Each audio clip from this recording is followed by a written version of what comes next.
Hello YouTube family, कैसे हैं आप लोग। आशा करती हूँ कि आप लोग अच्छे होंगे, स्वस्थ होंगे, मस्त होंगे, अपने अपने घर में अपने अपने परिवार साथ खुश होंगे।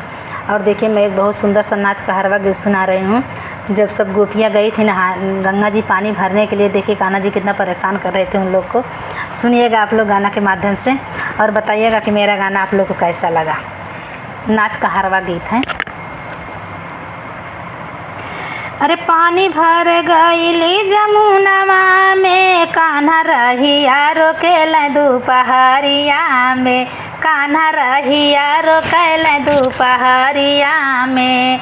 पानी भर गईली जमुनवा में, कान्हा रहिया रोकेल दोपहरिया में, कान्हा रहिया रोकेल दोपहरिया में।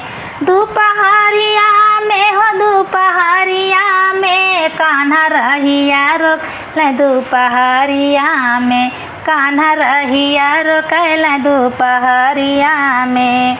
अरे हाटी जा बगलिया कान्हा भर दा गगरिया, हाटी जा बगलिया कान्हा भर दा गगरिया, भर दा गगरिया हो भर दा गगरिया। हाटी जा बगलिया कान्हा भर दा गगरिया। जानी जई है सासुरु तकरी है ससतिया, जानी जई है सासुरु तकरी है ससतिया।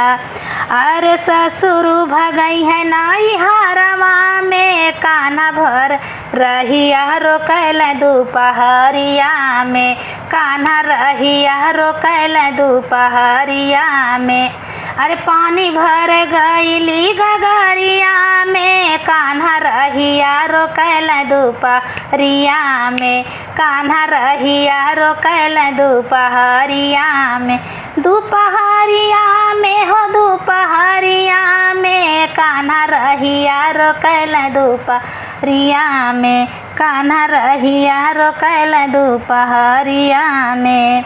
हाटी जा बगलिया कान्हा भर दा गगरिया, भर दा गगरिया कान्हा भर दा गगरिया। हाटी जा बगलिया कान्हा भर दा गगरिया। जानी जई है भासुरु तकरी है ससतिया, जानी जई है भासुरु तकरी है ससती। अरे हमके आ लगई है अपने संगमा से, कान्हा रहिया रोकेल दोपहरिया में, कान्हा रहिया रोकेल दोपहरिया में। दोपहरिया में हो दोपहरिया में, कान्हा रहिया रोकेल दोपहरिया में, कान्हा रहिया रोकेल दोपहरिया में। हाटी जा बगलिया कान्हा भर दा गगरिया, भर दा गगरिया हो भर दा गगरिया। जानी जई है सैया मोरा करी है ससतिया, जानी जई है सैया मोरा करी है ससतिया। अरे सैया भगई है नाई हारवा में, कान्हा रहिया रोकेल दोपहरिया में, कान्हा रहिया रोकेल दोपहरिया में।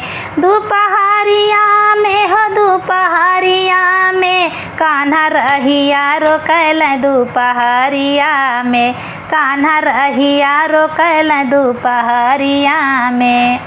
पानी भर गईली गगरिया में, कान्हा रहिया रोकेल दोपहरिया में, कान्हा रहिया रोकेल दोपहरिया में।